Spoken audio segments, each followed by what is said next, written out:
Hi everyone. Rathasaptami రోజు చిక్కుడుకాయల రథం ఎలా చేయాలి అన్నది పార్ట్ 1లో చెప్పా. పార్ట్ 1 చూసి పార్ట్ 2కి అయితే రండి.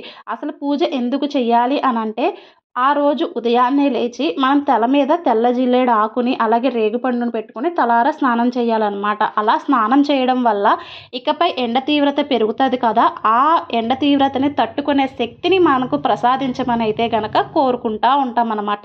దాని వెనకాల సైంటిఫిక్ ఏంటంటే, తెల్ల జిల్లేడు ఆకు అలాగే రేగిపళ్ళతో స్నానం చేస్తే ఏమైనా నెగిటివ్ ఎనర్జీ ఉంటే పోయి మంచిగా పాజిటివ్గా ఉంటాము అని అయితే గనక నాకు తెలిసింది. మీకు ఎవరికైనా ఇంకా తెలిస్తే గనక కామెంట్ అయితే చేయండి. అలాగే ఈరోజు స్వామివారికి ప్రసాదంగా పరమాన్నాన్ని, మనం భోగి పిడకలు ఉంటాయి కదా, ఆవు పిడకల సహాయంతో అయితే గనక పరమాన్నాన్ని వండి కర్రతో, మనం చెరుకు కర్రతో అయితే గనక ఈ ప్రసాదాన్ని తిప్పి చిక్కుడు ఆకుల మీద ప్రసాదాన్ని పెట్టి స్వామివారికి నైవేద్యంగా సమర్పిస్తూ ఉంటాం అనమాట. ఇది నాకు తెలిసింది. ఇందులో మీకు ఏమైనా ఎక్స్ట్రా తెలిస్తే కనుక కామెంట్ చేయండి.